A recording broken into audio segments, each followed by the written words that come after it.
आज 27/1/2023 को जो सीटेट के द्वारा आयोजित परीक्षा हुई थी उसके मॉर्निंग शिफ्ट का क्वेश्चन को आज हम लोग डिस्कशन करेंगे। जय हिंद, मेरा नाम है शिवम झा और आपका मेरे channel let's crack CTET by Shivam Jha पर स्वागत है। देखिए, बिहार में जो 7th फेज का जो वैकेंसी अपकमिंग मोड में है उसमें सरकार ने जो घोषणा कर दी है कि अब वो एक आयोग के गठन कर एक परीक्षा के माध्यम से गुणवत्तापूर्ण शिक्षक की बहाली करेगी। कई मायनों में यह सही भी है और कई मायनों में गलत भी है। इस पे डिस्कशन किया जा सकता है, लेकिन सरकार की मंशा को ध्यान में रखते हुए ये आप भी जान रहे हैं कि अब एग्ज़ाम तो संभावित है ही। एग्ज़ाम के बिना अब बिहार में शिक्षक बनना आसान नहीं है। ये भी है कि जब आप एग्ज़ाम क्वालिफाई कर जाइएगा तो आप नियोजन शब्द से मुक्त हो जाइएगा। आप एक सरकारी सरकारी कर्मचारी के रूप में आपको पहचान मिलेगी। कुछ अच्छे आकर्षक वेतनमान भी होंगे। ये सब सही है, ये सब सरकार की योजना है और ये सब अपने जगह पर सही है। लेकिन अभी आप क्या करें, न सरकार नोटिफिकेशन जारी कर रही है और न ही कुछ। जैसा कि मैंने अपने प्रीवियस वीडियो जो मैंने सीटेट से बीपीएससी का जो टीचर्स का जो एग्ज़ाम होने वाला है उससे संभावित मैंने सिलेबस डाल दिया था अपने चैनल पर और मैंने आपको बताने का प्रयास किया था कि जो परीक्षाएं हैं वो 75-75 के रेशियो में पूर्व प्रधान अध्यापक का जो परीक्षा हुई थी बीपीएससी के थ्रू, इसी अनुरूप में होने की संभावना है। 75 जीके का क्वेश्चन और 75 टीचिंग एप्टीट्यूड से क्वेश्चन होंगे। उसी से संबंधित आज आपको सीटेट का सवाल मैं आपको आपके सामने रखना हूँ ताकि आप इसको देखें, समझें और अपनी तैयारी को एक नई दिशा दे। सवाल है पहला, holding A pencil an example of dot dot a skill while kicking A football is an example of that skill. पहला है फाइन मोटर, दूसरा है ग्रॉस मोटर, तीसरा है सोशल और इमोशनल, तीसरा है gross motor and fine motor और चौथा है इमोशन एंड सोशल। हिंदी में इस क्वेश्चन को देखिए, एक पेंसिल को पकड़ना डॉट डॉट कौशल का उदाहरण है, जबकि फुटबॉल को धकेलना डॉट डॉट कौशल का उदाहरण है। इसका राइट आंसर हो जाएगा ऑप्शन नंबर फर्स्ट, सूक्ष्म गतिक और सकल गतिक। चलते हैं आज के दूसरे क्वेश्चन पर। आपका दूसरा क्वेश्चन है, विकास के संदर्भ में निम्न में से कौन सा कथन सही नहीं है। इसका राइट आंसर हो जाएगा ऑप्शन नंबर फर्स्ट, विकास एक अनिरंतर तरीके से होता है। तीसरा क्वेश्चन है आपका,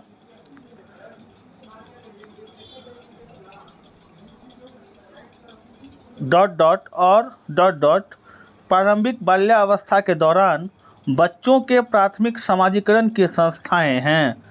आंसर हो जाएगा ऑप्शन नंबर 4, परिवार और आस पड़ोस।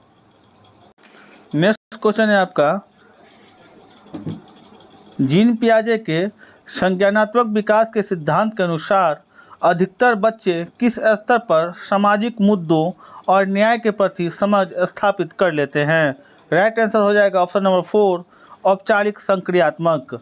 जीन पियाजे ने जो संज्ञानात्मक विकास की जो अवस्था दी है उससे संबंधित वीडियो को मैंने अपने चैनल पर डाल दिया है। यदि आपने अभी तक नहीं देखा है तो आप प्लेलिस्ट पर जाकर जीन पियाजे से संबंधित संज्ञानात्मक विकास के वीडियो को आप जरूर देखें। आपको पता चलेगा कि संज्ञानात्मक विकास की किस किस अवस्था को उन्होंने बांटा है और उन्होंने 4 अवस्था में बांटा है, SPCF। आप देख लीजिएगा और आपने नोट बनाइए ताकि आपके एग्ज़ाम के समय में वही नोट्स आपके लिए रामबाण साबित होंगे। नेक्स्ट क्वेश्चन है आपके लिए, एक विद्यार्थी निरीक्षण करता है कि छड़ A छड़ B से लंबी है तथा छड़ B छड़ C से लंबी है। इस निरीक्षण के आधार पर विद्यार्थी यह निष्कर्ष निकालता है कि छड़ A छड़ C से लंबी है, परंतु जब यही समस्या उससे मौखिक रूप से पूछी जाती है तो वह सही निष्कर्ष निकाल नहीं पाता।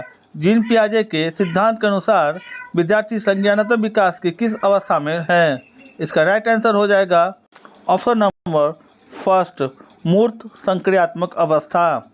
चलते हैं आज के दूसरे क्वेश्चन पर। दूसरा क्वेश्चन है आपका, निम्न में से किसे लॉरेंस कोहलबर्ग द्वारा वर्णित किया गया है। इसका राइट आंसर हो जाएगा ऑप्शन नंबर फर्स्ट, सामाजिक अनुबंध अभिविन्यास। जितने भी मनोवैज्ञानिक से संबंधित अभी तक के महत्वपूर्ण सवाल पूछे गए हैं उन सभी का वीडियो मैंने अपने CDP प्लेलिस्ट के अंतर्गत डाल दिया है। यदि आपने अभी तक नहीं देखा है तो कृपया कर आप जाकर देखें और महत्वपूर्ण मनोवैज्ञानिक से संबंधित महत्वपूर्ण क्वेश्चनों का अवलोकन करें और उसे आत्मसात करें। चलते हैं आज के अगले क्वेश्चन पर। अगला क्वेश्चन है आपका, राजेश तीसरी कक्षा का विद्यार्थी एक समस्या का समाधान खोजने से जूझ रहा था। यह देखकर उसकी अध्यापिका ने उसे कुछ संकेत दिए जिसके आधार पर वह समस्या का समाधान कर पाया। लेव वाइगोत्स्की की शब्दावली में अध्यापिका ने पार प्रदान करके राजेश को ... पाने में मदद की। इसका राइट आंसर हो जाएगा ऑप्शन नंबर 3, सविपस्त विकास का क्षेत्र। चलते हैं आज के अगले क्वेश्चन पर। आपका अगला क्वेश्चन है, निम्न में से किस सिद्धांतकारी ने अधिगम के संदर्भ में सामाजिक संरचनावाद पर जोर दिया? इसका राइट आंसर हो जाएगा ऑप्शन नंबर 3, लेव वाइगोत्स्की। मैंने आपको फिर बता रहा हूँ कि जितने भी मनोवैज्ञानिक से संबंधित महत्वपूर्ण प्रश्न हैं उसका मैंने संग्रह अपने CDP नोट्स के अंतर्गत कर दिया है। आप जाकर let's crack CTET by Shivam Jha search कीजिए और उसके प्लेलिस्ट में जाकर आप आराम से देखिए, उसके एक एक क्वेश्चन को देखिए, समझने का प्रयास कीजिए ताकि आपके आने वाले एग्ज़ाम महत्वपूर्ण साबित हो। चलते हैं आज के अगले क्वेश्चन पर। करके सीखना, खोजी अधिगम और सहभागी अधिगम एक ... कक्षा की विशेषता है। इसका राइट आंसर हो जाएगा ऑप्शन नंबर 2, प्रगतिशील कक्षा। चलते हैं आज के अगले क्वेश्चन पर। अगला क्वेश्चन है आपका, राधिका एक खिलाड़ी होने के साथ साथ एक अच्छी नृत्यांगना भी है। हावर्ड गार्डनर के अनुसार उसके पास किस प्रकार की बुद्धि है? इसका राइट आंसर हो जाएगा शारीरिक गतिक संवेदी प्रकार की बुद्धि है। हावर्ड गार्डनर के बहुबुद्धि सिद्धांत से संबंधित वीडियो भी मैंने चित्र सहित अपने CDP नोट्स के अंतर्गत शामिल कर दिया है। यदि आप तक नहीं देखा है तो कृपया कर हावर्ड गार्डनर के बहुबुद्धि सिद्धांत जो लगभग 8 प्रकार के हैं, मैंने उसे बहुत ही सरल शब्दों में समझाने का प्रयास किया है। आप जाकर एक बार ज़रूर देखें। आप यदि पहली बार मेरे चैनल को विजिट कर रहे हैं तो आपसे अनुरोध होगा कि कृपया कर मेरे वीडियो को चैनल को सब्सक्राइब करें, लाइक करें और अपने दोस्तों में शेयर करें ताकि मैं आपको और अधिक वीडियो प्रोवाइड करा सकूं। राष्ट्रीय शिक्षा नीति 2020 के अनुसार प्राथमिक स्तर तक के बच्चों की शिक्षा के लिए ... को प्राथमिकता दी जानी चाहिए। राइट आंसर हो जाएगा ऑप्शन नंबर 1, मातृभाषा।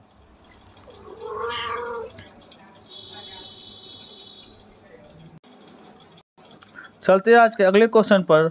अगला क्वेश्चन है आपका, निम्न में से कौन सा कथन लिंग रूढ़िवादिता को दर्शाता है? इसका राइट आंसर हो जाएगा ऑप्शन नंबर 2, लड़कियां हमेशा अच्छा व्यवहार करने वाली, कोमल और भावुक होती है।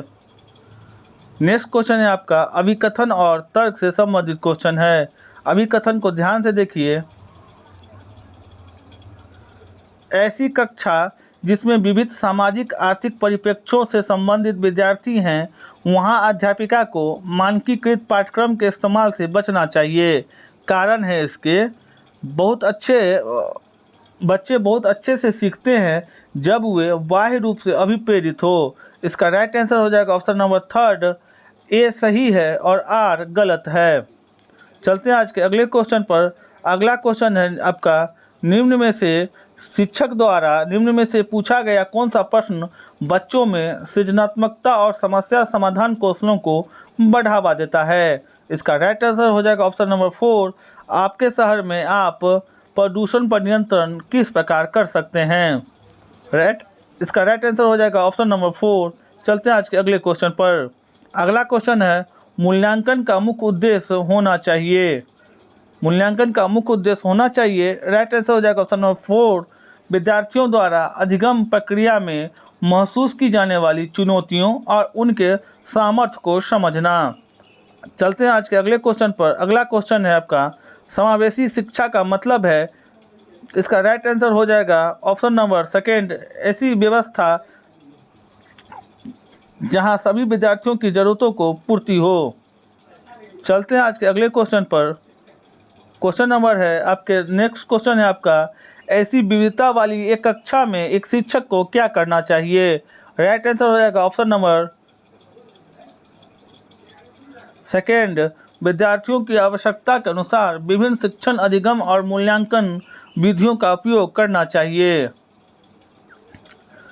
ये जितने भी क्वेश्चन हैं, इससे ज़्यादा महत्वपूर्ण किसी शिक्षक आपको पढ़ा नहीं सकते, क्योंकि ये किसी भी एग्ज़ाम के लिए प्रीवियस ईयर क्वेश्चन PYQ के रूप में हैं और किसी भी एग्ज़ाम की तैयारी करने के लिए प्रीवियस ईयर क्वेश्चन एक आधार प्रदान करता है, एक बेस सेट करता है, इसीलिए आप ज़रूर इसको देखें।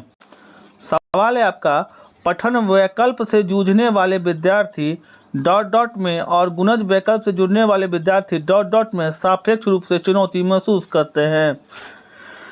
अधिगम विकार से संबंधित मैंने अपने चैनल पर वीडियो डाल दिया है। यदि आपने अभी तक नहीं देखा है तो आपसे अनुरोध होगा कि आप जाकर उस वीडियो को ज़रूर देखें और समझने का प्रयास करें कि किस प्रकार के अधिगम विकार में किस प्रकार की कठिनाइयाँ आती है। इसमें भी चित्र से संबंधित चित्र के साथ मैंने वीडियो को समझाने का प्रयास किया है सरल और सटीक शब्दों में।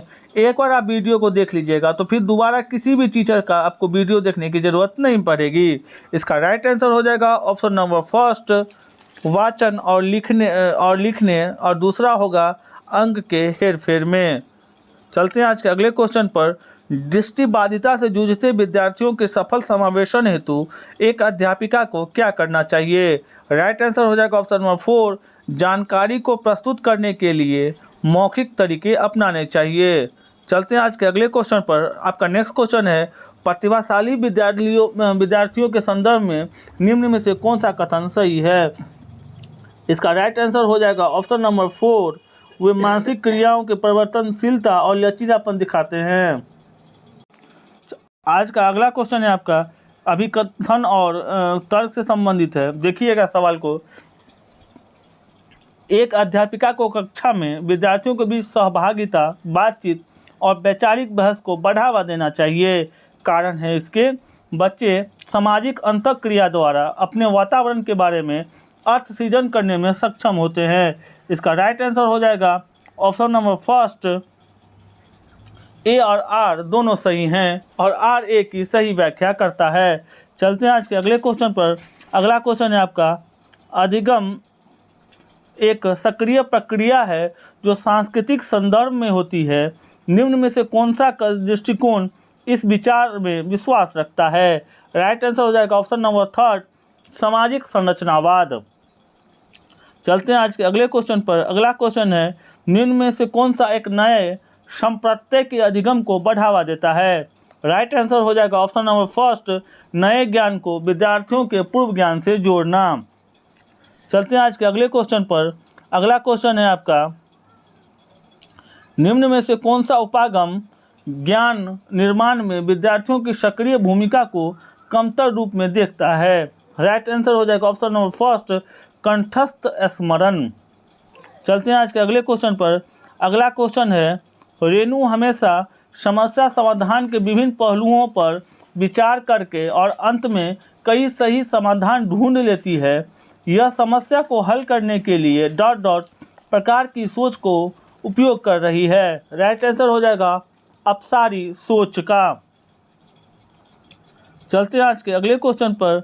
अगला क्वेश्चन है, विद्यार्थियों द्वारा की गई त्रुटियों से निपटने का सही तरीका क्या है? राइट आंसर हो जाएगा ऑप्शन नंबर 4, अधिगम कमियों का विश्लेषण करना जिसकी वजह से त्रुटियां हुई है और विद्यार्थियों को तदनुसार सहायता प्रदान करना। चलते हैं आज के अगले क्वेश्चन पर। अगला क्वेश्चन है आज का आपका, ऐसी स्थिति में जब परिणाम अनिश्चित है लेकिन ध्यान और सफलता पर है, विद्यार्थी निम्न में से किस संवेग का अनुभव करेंगे? राइट आंसर हो जाएगा ऑप्शन नंबर सेकेंड, दुश्चिंता का। इसका एक बार इंग्लिश में देख लेते हैं क्या दिया हुआ है। Anxiety, which of the following emotion are students likely to experience when outcome is uncertain and focus is on failure? Right answer हो जाएगा इसका एनेक्सिटी। ठीक है, चलते हैं आज के अगले क्वेश्चन पर।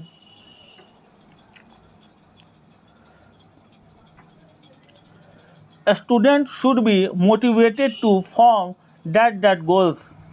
क्वेश्चन है आपका हिंदी में, विद्यार्थियों को किस तरह के लक्ष्य निर्धारित करने के लिए प्रेरित करना चाहिए। इसका राइट आंसर हो जाएगा ऑप्शन नंबर फर्स्ट, महारत उन्मुखी। चलते हैं आज के अगले क्वेश्चन पर। आपकी स्वयं की चिंतन प्रक्रिया को जांचने, मूल्यांकन करने और तदनुसार परिवर्तित करने की योग्यता क्या कहलाती है। इसका राइट आंसर हो जाएगा ऑप्शन नंबर 4, अधिसंज्ञान या परासंज्ञान। चलते हैं आज के अगले क्वेश्चन पर। आपका नेक्स्ट क्वेश्चन है आज का, प्राथमिक कक्षाओं में किसी संप्रत्यय को पढ़ाने के लिए निम्न में से विषय वस्तु प्रस्तुति का कौन सा क्रम सर्वाधिक उपयुक्त है। राइट आंसर हो जाएगा ऑप्शन नंबर 3, मूर्त सामग्री, चित्र और फिर संकेत। चलते हैं आज के अगले क्वेश्चन पर। 32 केलों को समान रूप से 6 बंदरों में बांटा गया तो कितने केले शेष रह जाएंगे। इसका राइट आंसर हो जाएगा ऑप्शन नंबर 3। ये सिंपल क्वेश्चन है, आप देख सकते हैं, सीधे 6 से आप डिवाइड कर दीजिए, 6 5 जा 30 और इसके रिमाइंडर 2 रह जाएंगे। वही पूछ रहा है कितने शेष रह जाएंगे, तो शेष 2 रह जाएंगे। चलते हैं आज के अगले क्वेश्चन पर। जब विद्यार्थी 2 अंकों की किसी संख्या को उस संख्या में जोड़ता है जो अंकों को पलटने से प्राप्त होती है तो प्राप्त योगफल होगा। इसका राइट आंसर हो जाएगा 11 से विभाज्य। सवाल को ध्यान से देखिए कि यदि एक विद्यार्थी 2 अंकों की किसी संख्या को उस संख्या में जोड़ता है जो अंकों से पलटने से प्राप्त होती है तो प्राप्त योगफल होगा 11 से विभाज्य। सवाल को ध्यान से देखिएगा। अम्मू की मां ने कुछ जलेबियां बनाई, इसकी संख्या 50 से कम है। अम्मू ने देखा कि यदि इन्हें 2 या 3 या 7 व्यक्तियों में समान रूप से वितरित किया जाए तो कोई जलेबी शेष नहीं बचेगी। अब उन्हें इन जलेबियों को 5 व्यक्तियों में समान रूप से वितरित करता है तो न्यूनतम कितनी जलेबियां शेष बचेगी। इसका राइट आंसर हो जाएगा ऑप्शन नंबर 2। देखिए, मैथ का जो क्वेश्चन होता है सीटेट का, बहुत ही इजी होता है। बस आपकी मतलब आप जितना प्रैक्टिस कीजिएगा घर पर, वही आप सेम टू सेम डिलीवर कर दीजिए अगर जाकर एग्ज़ाम हॉल में, तो आपके पूरे के पूरे नंबर आने की संभावना बनती है। लेकिन मैथ एक ऐसा सब्जेक्ट है जो आपको एग्ज़ाम से पहले प्रैक्टिस करने के लिए कहती है, तो आपको इसका प्रैक्टिस जरूर करना चाहिए। चलते हैं आज के अगले क्वेश्चन पर। नेक्स्ट क्वेश्चन है आपका, शिक्षक बोर्ड पर 2 प्रतिच्छेदी वृत्तों को खींचता है और नैना और राजुल से इस प्रकार लिखने के लिए कहता है। राजुल को एक वृत्त में 80 के सभी गुणनखंड लिखने हैं और नैना को दूसरे वृत्त में 110 के सभी गुणनखंड लिखने हैं। इन वृत्तों के उभयनिष्ठ भाग में सबसे बड़ी संख्या होगी, क्या होगी। इसका राइट आंसर हो जाएगा ऑप्शन नंबर 2, 5 होगी।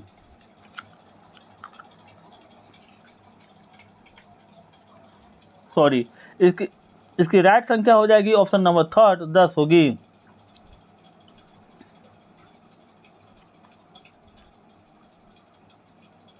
देखिए, इससे इजी क्या पूछेगा, आपको बोला प्लेस वैल्यू निकालने के लिए 2 7 6 5 7 8। ठीक है,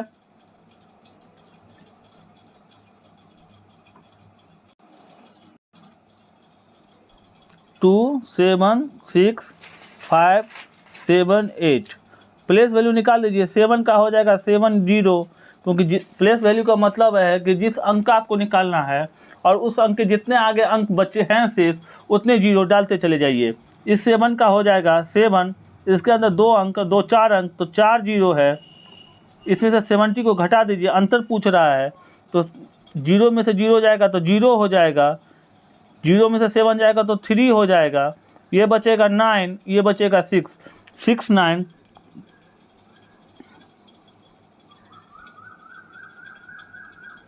एक मिनट, इस सवाल को फिर से देखिए।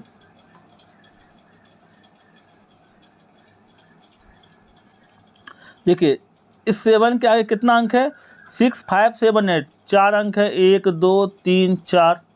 और इस 7 के अंक कितना अंक है, 1 अंक है, तो 7 0, ये घटा दीजिए 0 हो जाएगा, ये 3 हो जाएगा, ये 9 हो जाएगा, ये 9 हो जाएगा, और ये 6 6 9 9 3 0, 6 9 9 3 0। राइट आंसर हो जाएगा ऑप्शन नंबर सेकेंड। चलते हैं आज के अगले क्वेश्चन पर।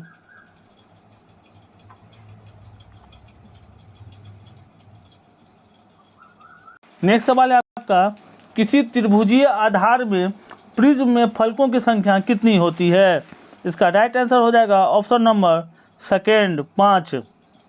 चलते हैं आज के अगले क्वेश्चन पर। अगला क्वेश्चन है आपका, निम्न में से किन आकृतियों के युग में सममितीय रेखा की संख्या समान होती है। राइट आंसर हो जाएगा ऑप्शन नंबर 4 आयत और समचतुर्भुज। चलते हैं आज के अगले क्वेश्चन पर। अगला क्वेश्चन है, किसी घड़ी में 7 बजने पर उसके घंटे और मिनट की सुइयों के बीच जो दो कोनों का माप होती है वो होती है। Right answer option number third 210 degree और 150 डिग्री। चलते हैं आज के अगले क्वेश्चन पर। अगला क्वेश्चन है, ये सब सवाल है मैथ का, इसको बनाने का प्रयास कीजिए आप लोग। इसका मैथ का मैं एक अलग से सीरीज चला दूंगा, सारे जितने भी मैंने अभी तो क्वेश्चन डाला है उस सारे का मैं एक बार मैथ का ही स्पेशल सीरीज चला दूंगा। देखिए मैथ पेडागोजी से संबंधित सवाल को देखिए, गणित में प्रभावकारी शैक्षणिक युक्तियों के लिए निम्नलिखित में से कौन सा कथन सबसे कम उपयुक्त है। राइट आंसर हो जाएगा ऑप्शन नंबर 4, जिस बच्चे को गणित में कम अंक प्राप्त हुए हैं उस बच्चे को उस सहपाठी के साथ बैठाना जिसके अधिक अंक आए हैं।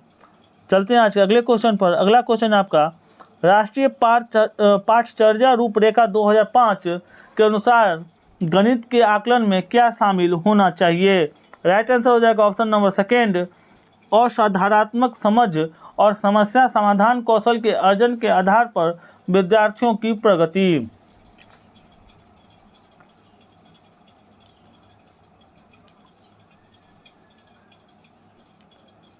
नेक्स्ट क्वेश्चन है आज का आपका, संख्याओं और आकृतियों में प्रतिमानों की समझ पर बल देते हुए अधिगमकर्ताओं के संदर्भ में निम्नलिखित में से कौन सा सर्वाधिक उपयुक्त होगा।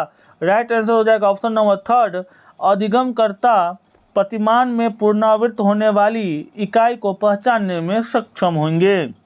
चलते हैं आज के अगले क्वेश्चन पर। अगला क्वेश्चन है आपका,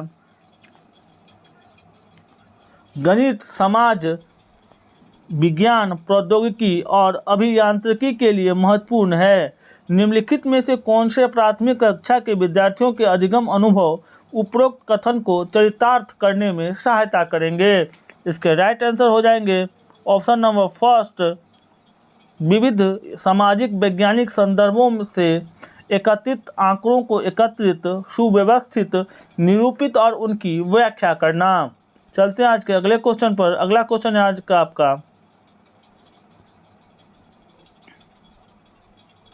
एक शिक्षिका ने अपनी कक्षा में निम्नलिखित इबारती सवाल किया, स्कूल पिकनिक के लिए एक गाड़ी में 12 बच्चों को बैठाया जा सकता है। अगर स्कूल पिकनिक पर 78 बच्चे जाएंगे तो कितनी गाड़ियों की आवश्यकता पड़ेगी। एक विद्यार्थी ने इसका उत्तर 6.5 दिया। निम्नलिखित में से कौन सा उपयुक्त परिस्थिति के लिए सर्वाधिक उपयुक्त होगा। इसका राइट आंसर हो जाएगा ऑप्शन नंबर सेकेंड, शिक्षिका को इस परिस्थिति का उपयोग निकट करने की अवधारणा तथा इसे दैनिक जीवन के महत्व को प्रस्तुत करने के लिए कह सकती है।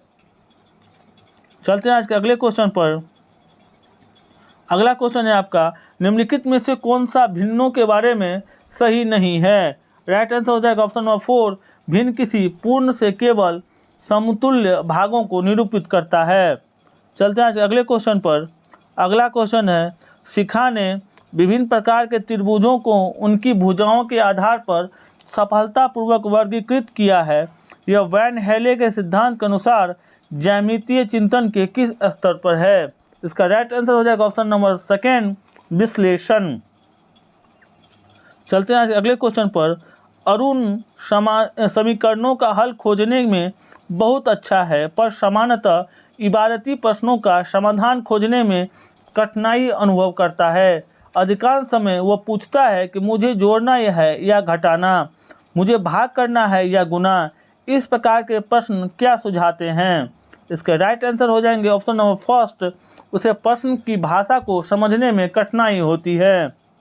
चलते हैं आज के अगले क्वेश्चन पर। अगला क्वेश्चन है, और समझिए, देखिए कि किस प्रकार के सीटेट का क्वेश्चन अप्रोच करता है और आप अभी क्या किस चीज़ की किस प्रकार तैयारी कर रहे हैं। सुश्री हर्षदीप एक प्राथमिक कक्षा की गणित की शिक्षिका अपने अधिगमकर्ताओं में संख्यापूर्ण अवधारणाओं को सुदृढ़ करना चाहती है। वह समझाती है कि 2 में 1 निहित है, 3 में 1 और 2 निहित है, 4 में 1, 2 और 3 निहित है, और इसी तरह वह आगे भी समझाती है। वह किस संख्यापूर्ण अवधारणा पर बल दे रही है? इसका राइट आंसर हो जाएगा ऑप्शन नंबर 2, पदानुक्रमिक समावेशन। यदि आप मेरे चैनल पर पहली बार वीडियो विजिट कर रहे हैं तो आपसे अनुरोध होगा कि कृपया कर आप मेरे चैनल को लाइक करें, अपने दोस्तों में शेयर करें, ताकि उनकी भी तैयारी अच्छे से हो सके।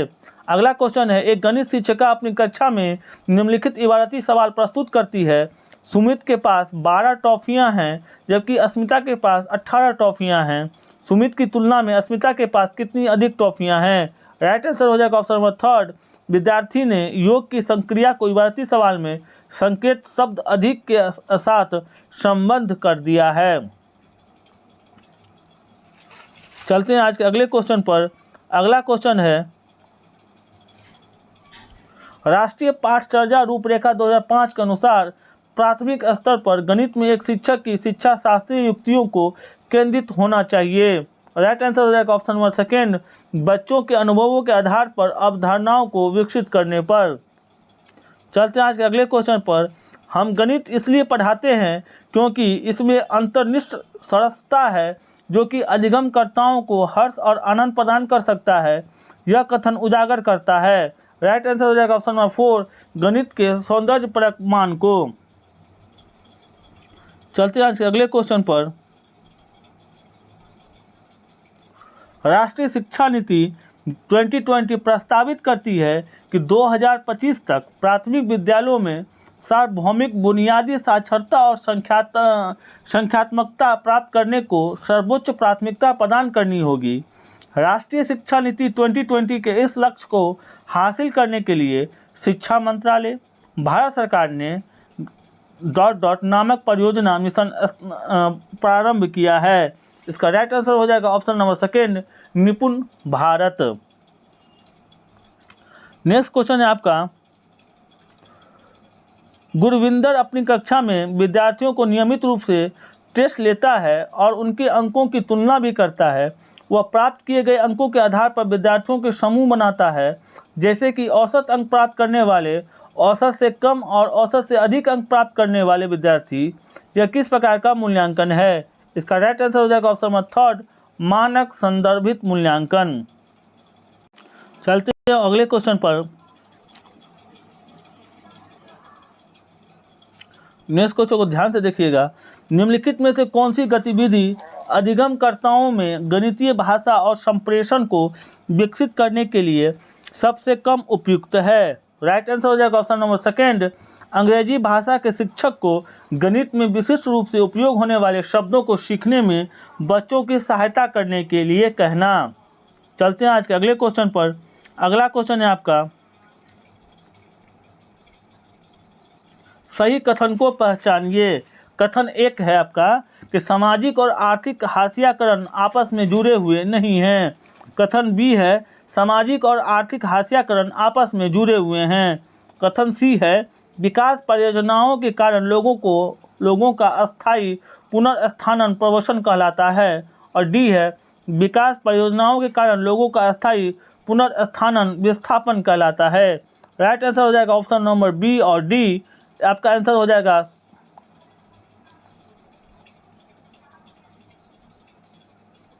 ऑप्शन हो जाएगा आपका 4, बी और डी। चलते हैं आज अगले क्वेश्चन पर। अगला क्वेश्चन है आपका,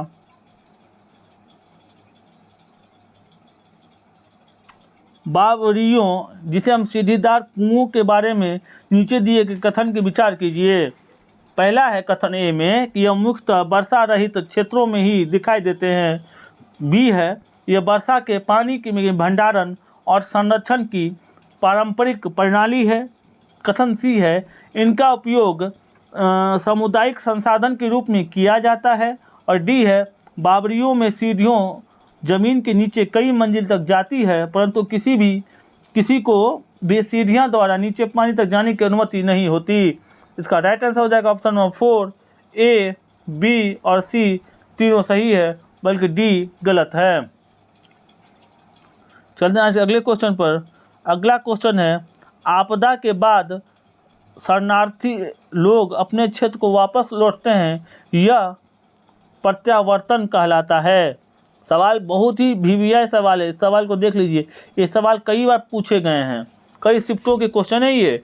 आपदा के बाद शरणार्थी लोग अपने क्षेत्र को वापस लौटते हैं, यह क्या कहलाता है? यह प्रत्यावर्तन कहलाता है।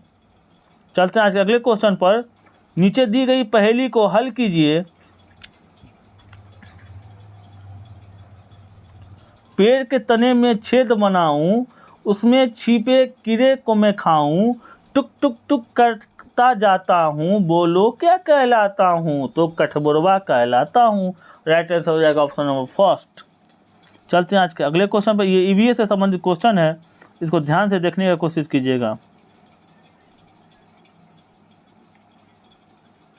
देखिए ये जो सवाल है इसको बेनिफिट ऑफ डाउट के अंतर्गत रखा गया है। बेनिफिट ऑफ डाउट, इसमें 1 नंबर सभी को मिले हैं, चाहे आपके उत्तर गलत हों और चाहे आपके उत्तर सही हों। ठीक है, इस सवाल को स्किप करते हैं। सवाल 4 है आपका। महाराष्ट्र के में गन्ने के खेतों वाले एक गांव में मुकादम की क्या भूमिका है? वह एक एजेंट है जो धन उधार देता है तथा प्रत्येक परिवार द्वारा लिए गए ऋण का विवरण देता है।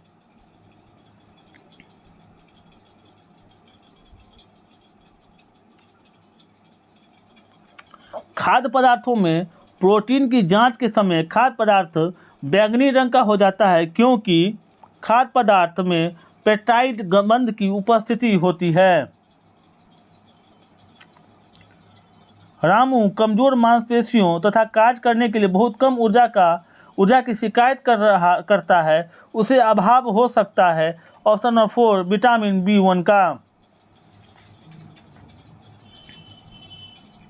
पोचमपल्ली हमारे ही देश का एक राज्य का जिला है जो अपनी सुंदर चमकीली रंग बिरंगी साड़ियों और विशेष प्रकार की बुनाई के लिए प्रसिद्ध है। यह जिला किस राज्य का भाग था? यह हो जाएगा आंसर। यह जिला किस राज्य का भाग था? तेलंगाना। ऑप्शन नंबर 4 इसका राइट आंसर हो जाएगा। ठीक है, चलते अगले क्वेश्चन पर। हमारे देश के पेट्रोलियम उत्पादकों के क्षेत्रों को युगल को मतलब जोड़े को पहचानिए। राइट आंसर हो जाएगा ऑप्शन नंबर फर्स्ट असम और राजस्थान। बॉम्बे हाई होगा तो बिहार नहीं होगा, पश्चिम बंगाल नहीं होगा, गुजरात और तमिलनाडु नहीं होगा, तो ऑप्शन नंबर फर्स्ट इसका राइट आंसर है। ये ठीक है। पास पड़ोस के वातावरण में बदलाव के कारण छोटी छोटी समस्याओं से पार पाने के लिए जब कोई जीव अपने शरीर में छोटे बदलाव करता है तो यह पर्यानुकूलन कहलाता है। ठीक है, चलते अगले क्वेश्चन पर। निम्नलिखित में से कौन सा समुद्री लहरों से होने वाला अपरदन एवं निक्षेपण नहीं है? इसका राइट आंसर हो जाएगा ऑप्शन नंबर 4 लोएस। पवनोड मूत्रिका। वायुमंडल के इस परत में उल्का पिंड जल जाते हैं। इसका राइट आंसर हो जाएगा ऑप्शन नंबर 2 मध्यमंडल। यदि चंद्रमा का परिक्रमा पथ घटना शुरू हो जाए तो क्या होगा? इसका राइट आंसर हो जाएगा ऑप्शन नंबर 4 फर्स्ट चंद्रमा एक बहुत गुरुत्वीय बल प्रयोग में लाया जाएगा। नेक्स्ट क्वेश्चन है आपका। लद्दाख में स्थित सवाल को ध्यान से पढ़िएगा। लद्दाख में स्थित पृथ्वी की सबसे ठंडी बसी हुई आबाद जगह का नाम क्या है? इसका नाम है द्रास। इस सवाल को फिर से देखिएगा। खाद्य पदार्थों को खराब हो जाने के प्रकरण को पढ़ाने के लिए निम्नलिखित में से कौन सी क्रियाकलाप या चर्चा कक्षा में शिक्षक को करानी चाहिए? इसका राइट आंसर हो जाएगा ऑप्शन नंबर 4, किसी भी पदार्थ को खरीदने से पूर्व उसकी समाप्ति की तिथि का जांच करना।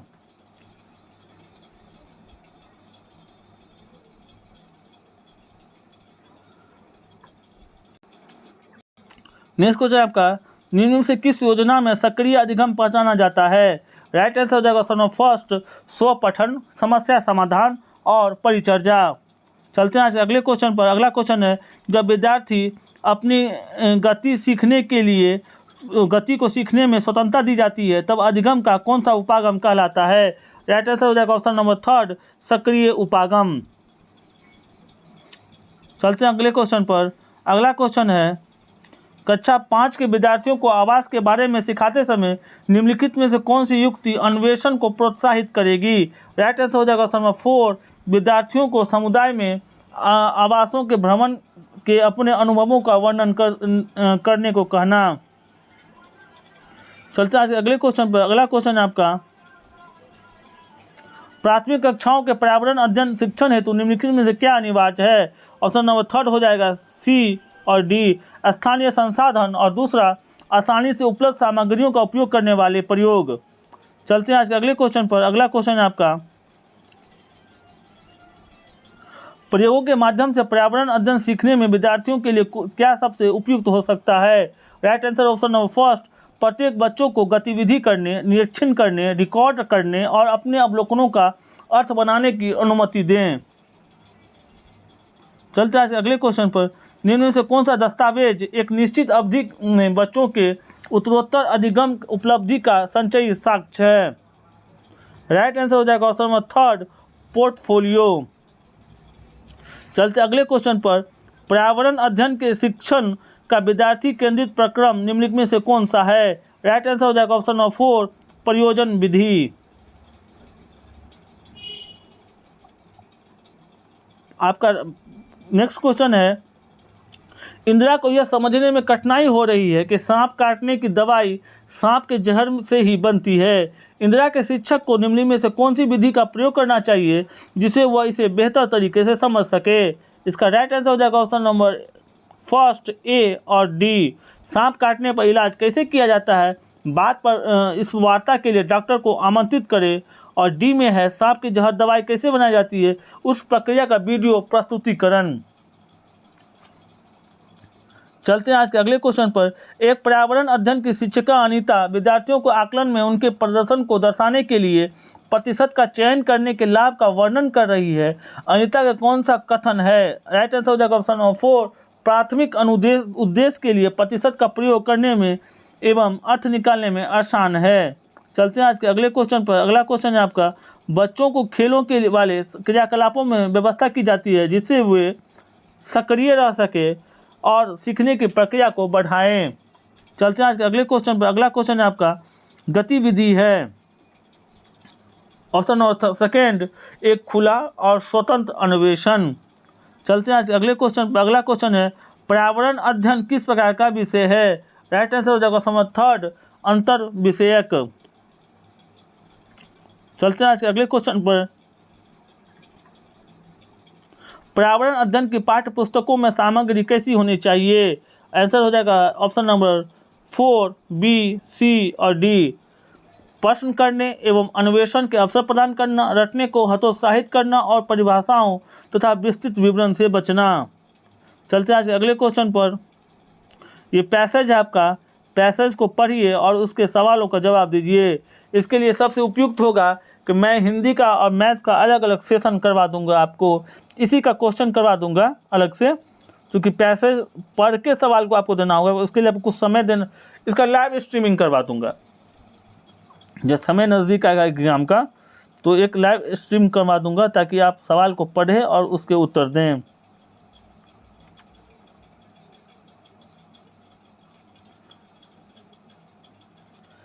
पैसे से भर भर के सवाल रहते हैं। अगर आप पैसेज आप अच्छे से बना लिए तो आपके कम से कम 15 से 20 नंबर कहीं नहीं जाने वाले हैं हिंदी के।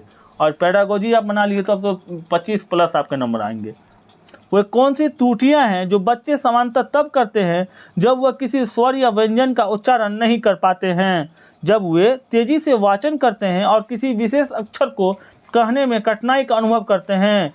यह उनके स्वामित्व स्वर्णिम स्तर को प्रभावित करती है। इसका राइट आंसर हो जाएगा ऑप्शन नंबर फर्स्ट, उच्चारण। नेक्स्ट क्वेश्चन है आपका, एक अध्यापिका कक्षा में शिक्षण सामग्री के रूप में सिक्के, नक्शे, टिकट आदि का प्रयोग करती है। इस प्रकार की शिक्षण अधिगम सामग्री को क्या कहा जाएगा? इसका राइट आंसर हो जाएगा ऑप्शन नंबर सेकेंड, वास्तविक वस्तुएं। नेक्स्ट क्वेश्चन है आपका, वे विद्यार्थी जो शब्दों में किसी अक्षर को छोड़ने जैसी वर्तनी संबंधी गलतियां करते हैं वे किससे ग्रस्त हैं? इसका राइट आंसर हो जाएगा ऑप्शन नंबर 4, अधिगम विकलांगता। चलते अगले क्वेश्चन पर। एक अध्यापक ने महसूस किया कि एक विद्यार्थी बोलते और लिखते समय लगातार कुछ गलतियां करता है। जैसा कि वाक्य है, चूंकि तुम संघर्ष कर रहे हो। इस वाक्य को वह इस प्रकार बोलता है, संघर्ष की स्थिति में तुम्हें क्या करना चाहिए? इस प्रकार की गलतियां क्या कहलाती है? इसका राइट आंसर हो जाएगा ऑप्शन नंबर थर्ड, संरचनात्मक। चलते हैं अगले क्वेश्चन पर। किसी नवीन कौशिक विषयक या संरचनात्मक अवधारणा को स्पष्ट करते समय संवादों के लिए किस प्रकार के सामग्री का प्रयोग किया जा सकता है? राइट आंसर हो जाएगा ऑप्शन नंबर 4, वास्तविक वस्तुएं। चलते हैं आज अगले क्वेश्चन पर। निम्न में से किस बच्चे के साहित्य के श्रेणी में नहीं रखेंगे? राइट आंसर हो जाएगा ऑप्शन नंबर सेकेंड, विश्वकोश।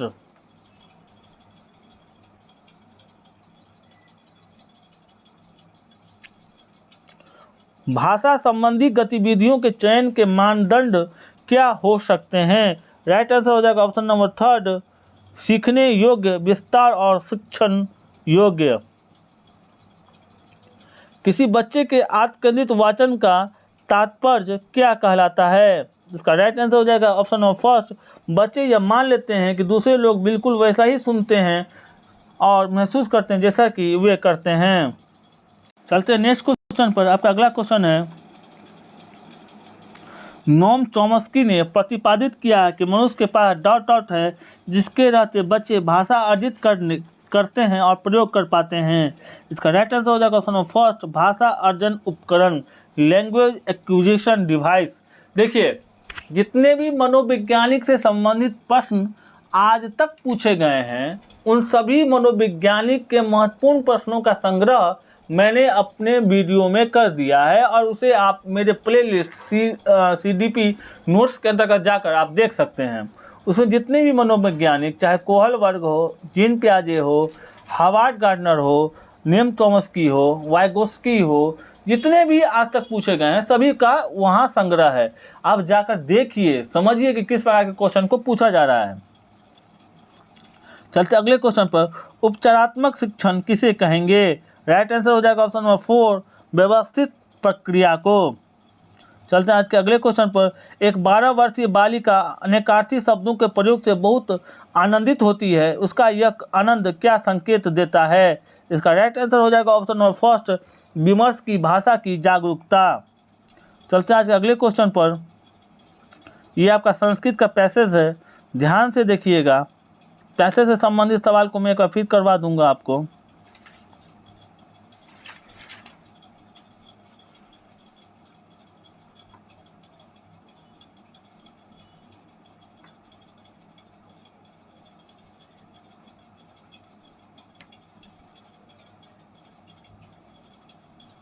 इस सवाल को ध्यान से देखिए।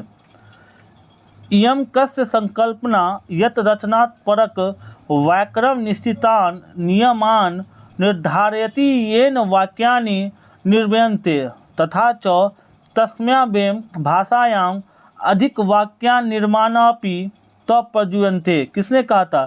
चॉम्स्की, पियाजे, वाइगोस्की या स्किनर? इसका राइट आंसर हो जाएगा option number first, Noam Chomsky. देखिए, मैं वही मनोवैज्ञानिक हैं जो आपको CDP हिंदी और संस्कृत में रोटेट होते हैं और इंग्लिश में भी रोटेट होते हैं। एक बार जब आप मनोवैज्ञानिक से संबंधित उनके कंसेप्ट को समझ लीजिएगा तो आपके एक ही में काम नहीं आएंगे, वो CDP में भी काम आएंगे, वो EVS में भी काम आएंगे, वो हिंदी लिटरेचर में भी काम आएंगे, इंग्लिश लिटरेचर में भी काम आएंगे और संस्कृत लिटरेचर में भी काम आएंगे। सवाल है, एक अध्यापक का न पारम पूर्व मनो क्रियाणा नियोजित अस्य क्रियाणाम प्रयोजनमस्ति। इसका राइट आंसर हो जाएगा ऑप्शन नंबर 4, शिक्षाणार्थी प्रेरणा शक्ति च ददाति। तो सवाल को समझिए। क सहज सहन विकलता जीवा अष्टो सम्य अंतिवंती जयंती तो ध्वनि प्रभावयति, बोल रहा मोटर डिसऑर्डर। इसका राइट आंसर हो जाएगा ऑप्शन नंबर 3, उच्चारण वैकल्प्यम। सवाल को समझिए। हम लोग तो इंग्लिश लिटरेचर को पढ़ते हैं तो थोड़ा सा संस्कृत पढ़ने में दिक्कत होता है, लेकिन खैर कोई बात नहीं है। अगर आप संस्कृत लेना चाहते हैं तो आप लीजिए। देखिए लास्ट क्वेश्चन क्या है, प्राथमिक स्तरीय अध्यापक कक्षायां मौन पठन अपेक्षाया उच्च स्वरेण पठेन ध्यानं केंद्रंती करोति इदमस्ति। क्या हो जाएगा? इसका राइट आंसर हो जाएगा आपका ऑप्शन नंबर 4, शिक्षाणार्थन विराम दिन चिन्ह प्रयोगन शुद्ध उच्चारणेन समर्था भवयु। तो आप जितना अच्छा से पढ़ सकते हैं, जितना प्रैक्टिस कर सकते हैं, वही आपकी सफलता सुनिश्चित करेगी। देखिए प्रीवियस ईयर क्वेश्चन ही आपका किसी भी एग्जाम में सफलता का मूल आधार होता है। जितना प्रीवियस ईयर क्वेश्चन को आप एनालाइज कीजिएगा उतना ही आपके लिए बेनिफिट होगा। हम अभी भी आपको बता रहे हैं कि आप बिहार जो 7 फेज का नियोजन आने वाली है उसमें जो सरकार जो एग्ज़ाम लेगी उसमें कुछ भी कर ले, कुछ भी जोड़े, कुछ भी हटाए, लेकिन टीचिंग एप्टीट्यूड तो रखेगा ही रखेगा, क्योंकि टीचर से संबंधित ये जॉब है। तो आपसे अनुरोध होगा कि आप जो सीटेट पास हो चुके हैं वो अपनी तैयारी उसी अनुरूप फिर शुरू कर दे जिस अनुरूप आपने सीटेट की तैयारी की थी। और जो सीटेट इस बार किसी कारणवश असफल हो गए हैं वो सीटेट की तैयारी भी करते रहे और इसके साथ साथ इस मद्देनज़र तैयारी करें कि उसकी BPSC टीचर वाले जॉब की तैयारी भी हो जाए। क्योंकि अभी आपके पास तो मान लीजिए कि इस बार आप सीटेट असफल हैं तो इस बार आप फॉर्म नहीं भर पाइएगा, लेकिन जब भी आप भविष्य में एग्जाम होगा तो वो आप BPSC के थ्रू ही एग्जाम होगा। नियोजन वाले शब्दावली को सरकार इस बार डिक्शनरी से हटा दिया गया है। अब नियोजन वाले कंसेप्ट खत्म, अब कंसेप्ट शुरू होगा। आइए सीटेट और DED या BEd क्वालिफाई कीजिए और सरकार के द्वारा आयोजित परीक्षा में भाग लीजिए, सफलता अर्जित कीजिए और जाकर किसी विद्यालय का महत्वपूर्ण पद, शिक्षक का पद संभालिए। इसके लिए आपको अभी से पूर्ण रूप से तैयारी इस माइंडसेट से करना होगा कि आपकी तैयारी सीटेट की भी हो जाए और आपकी तैयारी राज्य स्तरीय एग्जाम की भी हो जाए। क्योंकि आप अलग अलग तैयारी कीजिएगा तो इसमें आपके समय व्यतीत होंगे और इससे अच्छा है कि जब दोनों का सिलेबस एक ही होगा तो इससे अच्छा होगा कि एक ही तैयारी को आप दोनों जगह यूटिलाइज करें। आपने महत्वपूर्ण समय दिया, तब तक के लिए धन्यवाद। जय हिंद, वंदे मातरम।